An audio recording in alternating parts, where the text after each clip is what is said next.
what's good, people? What's good, man? I know y'all probably saying, Rich got on safety goggles today. Yeah, man, I've been hard at it, man. Got blue fixed. Got up under the day, man. I ain't even gonna lie to you. The way GM and Cadillac and whoever else had a hand in this thing right here, man, you gotta actually take your oil filter sending unit off just to get to both of the cranksets. Yeah, both of them. It's two of them. You got a top and a bottom. So I went ahead and I swapped both of them out while I was down there, which is crazy, you know what I'm saying? Because the problem I was actually having with Cadillac, or with this Cadillac, turn it around, hold up. Yeah, so the problem I was actually having with Blue was, Blue had an option of things going on, man. Like when I would crank her up, I would see my battery voltage fall. What else? I would come to a complete stop sometime. And sometime before a complete stop, like just shut down. You know what I'm saying? Just shut all the way down, cut all the way off. So when I saw my battery voltage falling, I went and got my battery checked. Thought that was the issue. First time I went and got it checked, they said it was good. So in the process of it all, I changed my alternator, which my alternator was bad in the beginning. After I changed the alternator, I might have rode about a month and a half, something like that. Long story short, had the same problem, somewhat similar to the same problem. So one thing about Cadillac is, you notice, when you cut this car on, you don't actually have like a check engine light. You know what I'm saying? You got all of your lights that'll pop up, you know what I'm saying? But you don't have a check engine light. So with that being said, I hooked my scanner up to it, my OBD2 scanner up to it, and it actually has some codes in it. So I went through all of my codes. At first, I thought it was the fuse box, because it can be your fuse box under your seat or your fuse box under the hood, having a loose connection because of the I think they're like 8 or 7 millimeter bolts that hold that fuse box down.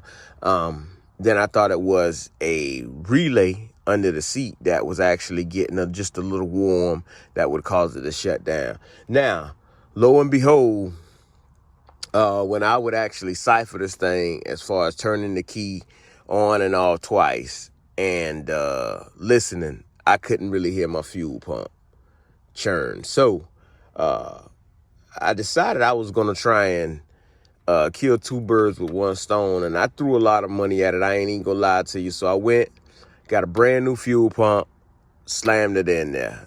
Best thing about it is, with this O2, the fuel pump is actually in the trunk. So it still wasn't easy, you know what I'm saying? You laying down there, gotta get your ring out. You gotta turn around and take your whole sending unit out. I didn't change my sending unit. I actually found a pump that actually matched up with the pump that's inside the sending unit, and took the sending unit apart and put it back together. I should have made a video on that for y'all, but I'm gonna just go ahead and get to the point, man. Got a brand new battery because I took my battery with me, and they tried to say my battery was bad. Now, with that being said, with them saying my battery was bad, I kept my old battery, as you can see, because I didn't actually believe that my old battery was actually bad. So I swapped my battery out. That did help. The fuel pump did help. I still had that issue of it cutting off. And I found out one day, me and Toot was actually getting ready to go to play basketball. We got down the road probably about 3 miles away from the house, and this thing just shut down and did not want to start whatsoever. I don't care how many times you cipher the key, whatever. It didn't want to start. So anyway, long story short, I brought it back in the yard park. It's been there ever since. I would come out here, try to crank it, and it would crank, which was crazy. So went back into my codes again, checked every code there was, and decided to put a little bit more into it. The crank sensors for this thing run about $60 to $70 a piece. So swap that out, got Blue back up and running. As you can see, sometimes but then she fires straight up. Since I put the new crank sensors on her, I did let her run about a good, I don't know, maybe 15 minutes or so. But, you know, I could not do this before. Before, man, that thing would just sit there and just turn and turn and turn and turn and turn. So, got everything back up, as you can see on the dash. About time for oil change. I usually change it around 35, so gotta get that done. RPM, it'll drop in a few. Should go down to about 900. Okay, 875, 800, 750. Usually around this time right here is where it actually just shuts down by itself. Battery voltage, as you can see, right there, 14.6. So that's actually doing good. Took it out on the road today, man. I took a long drive. I actually went about, I would say a good 10 miles, man. Didn't have a problem with it. You know what I'm saying? Knock on wood, no jinx, but glad to have Blue back up and running. So in the liberty of that, man, I was just cleaning her up just a little bit because my actual speaker joints, you know what I'm saying, from sitting or whatnot and just not driving it, they started to get like a little, these metal things, they do rust, like right there on the corner a little bit, you can kind of see. But, you know, hey, I'll hit that right there later on. Besides that, you can see right here, well, I got some pieces on the ground right here. Bottom parts of the doors. I think I showed y'all these doors right here, or one of them actually. So these are the bottom parts. I would not make the mistake of throwing any parts away again, so I'll put these right here in the shed and just hold on to those right there just in case I go to fab up anything else, you know what I'm saying, on the door. But what we will be doing is we will be replacing the Relentless parts that I actually made with the wood with these pieces. So back you out just a little bit. Yeah, we will be replacing them with this pieces. These right here are the passengers. This right here is the drivers. So yeah, just kind of took my time, man. Took my cutoff wheel. You can see right here, you know, it was no big rush today. So you see right here where I took my cut. I slant that down because of how the front doors are actually designed versus the back door. Same thing here. You know, still got to do a little cleaning up on that right there, but I ain't worrying about that right now. So you can see all my cuts pretty much match up. Eye view. So what I'm planning to do is these pieces here, I will be actually still putting a Relentless sign inside these pieces right here. So this right here will be my part that actually glows up and says Relentless on each of the doors now. Now, this tab right here will be coming out, so I'll cut this, smooth this corner right here on out, and kind of go from there. I like this because, for one, it's almost like a 3-piece or a 2-piece, where you see this right here part. You go to the back, you can't really tell it, but the way they got it on there, they actually glued it in. So I'm pretty sure you can actually take this right here out, cover it, and stick it back on there. Door locks, I'm gonna have to line those up with the door locks that's in the car. These pieces right here will be coming off. I haven't taken them off yet due to the fact that they have Phillip head screws in them. As you can see, I haven't taken the bars off yet. You know what I'm saying? Just got finished cutting them. Cut everything down below a certain level, as you can see right here. Got to take these tabs off. I'm gonna keep these tabs right here so I can actually use these tabs, possibly use these tabs in the door. You know, because these things right here, I ain't even gonna lie to you, when you start looking for these here, these things can get real costly. So with that being said, once I get these all, this bar raw, everything will kind of sit how I want it to sit, a little flush. I could put it up on the door, start marking things up just a little bit, and go from there. Hopefully this right here will be the last change that I make. My boy Mr. G Body reached out to me on Instagram, and he was like, man, I can see you and your son's vision on what y'all trying to do with the actual door panels. So he saw the picture to where I posted the full door panel, and then I took the door panel out of the box Chevy and I kind of put them right beside each other just to line them up and see how close I would be, or what type of fabrications I would actually have to make or whatnot. So big shout out to Mr. G Body, man. He's gonna be throwing me a couple of ideas. It's like I told him, if I have to, I will actually send these panels off to him so he could do the doors, man. Nah, I ain't gonna throw that work on him like that. But hey, you know what I'm saying? If he want to take that up, then you know what I'm saying, I'll take that offer. If he want to do that, you know what I'm saying? And I do pay, you know what I'm saying? So shout out to Mr. G Body. Hating to, and we go to this side over here, man. Hating to have to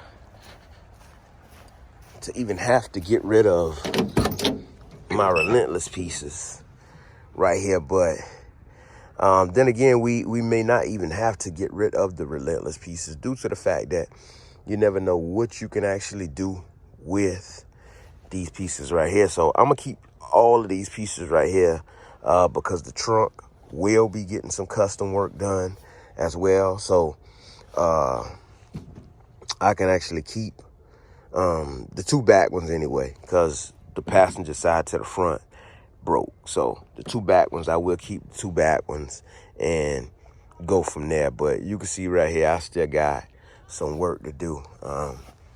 Got to get those solenoids off in there. Got the rest of my stuff in there. I don't know if I showed y'all. I'm going to switch up this handle that I got down here. I'm going to switch that up a little bit. So we going with a little different handle in that thing. So we're going to get back to all that, man. Because I ain't gonna lie, like I was just all over the place, you know what I'm saying, with this cold weather coming in. Kind of a panic for me because I wanted to be way further than what I really am right now. Trying to get the inserts for these stars. So reached out to a guy. I think he had some 26s. These are actually 24s. You could tell right now it looked like the car's kind of sitting up just a little high in the front. And that's due to those springs. It's cold, of course. So I'm gonna get this thing here lifted up. But one thing for sure, I don't know if y'all saw the video yet, Blackheart is in there.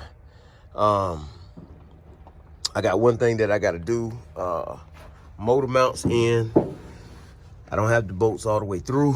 Reason I don't have the bolts all the way through is because I have a block sitting under the back of the engine to hold it up so it won't sag or anything in the back or put in too much pressure on my motor mounts as of right now. So we're going to jump back into getting all of that lined up.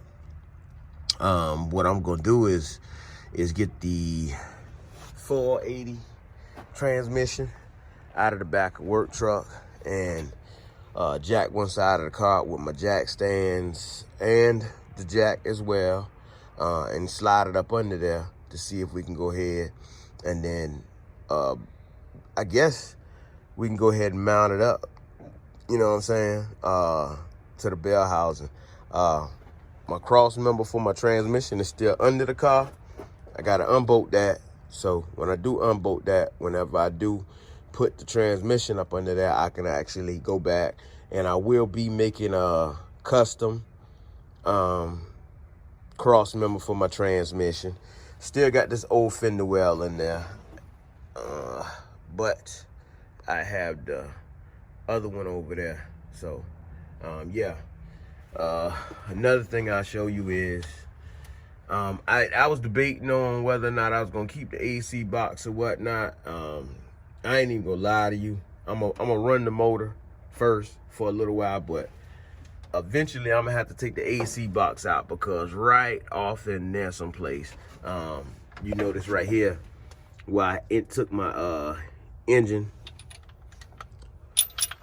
pieces off, and I actually cut these little brackets. And the reason I did that is because the brackets on the back, it's not even close to the wall, but what was happening was when the engine leans back, and that's why I put those blocks under there, it actually punched a little hole into the wall back there, or into the AC box. So that's not a good thing. So anyway, man, we gonna bring that out. We're gonna go ahead and get that out of here, pull that out, and I'm gonna go ahead and order Vintage Air, get that right there in line. So far so good, man. So far so good. I can't complain. I like the way it's sitting in there. I like the clearance that I have on the front. Even though I don't have all the mounts on there, you can kind of tell, you know, once I put the radiator in his thing, the radiator will probably sit about here, and then your fan shroud will probably come about where your sway bar is. So we'll have all that clearance right there in the front. Mounts and everything will be able to go back on there. Power steering will actually be able to come off in the side right here, not being in the way of anything. Then I can go ahead and get these lines right here back in play, so I can use my old lines. Let me brighten you back up, so I can use my old lines to run to the power steering. So probably end up leading to getting some new hoses. With this hose right here, I didn't actually cut, but I'm gonna see what's what with that. This hose right here, I did cut. So we'll see once we get everything mounted back up to the front. But Blackheart is in Relentless. Blackheart is officially in Relentless. Let's go, man. Look at here, man. I told y'all rain, sleet, or snow. Hopefully no snow right now. But you know what I'm saying? We still working. We still working, you know what I'm saying? So y'all see, got it right here, man.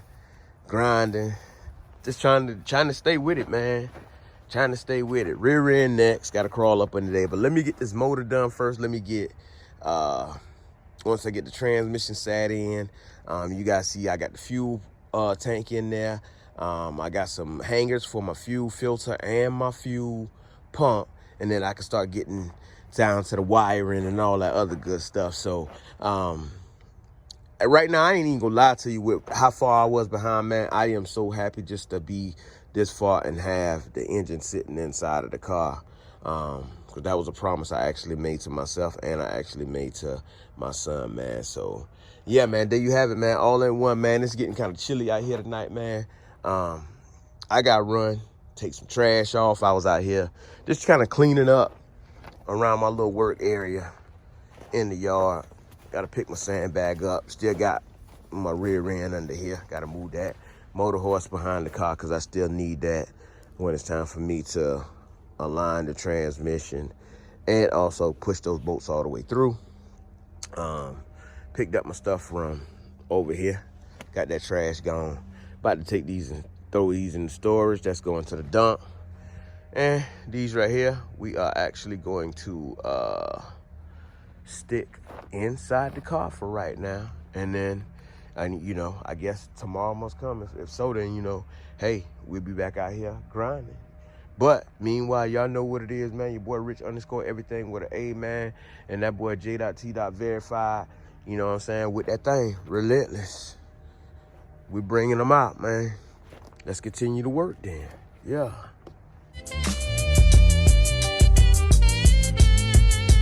Here we go.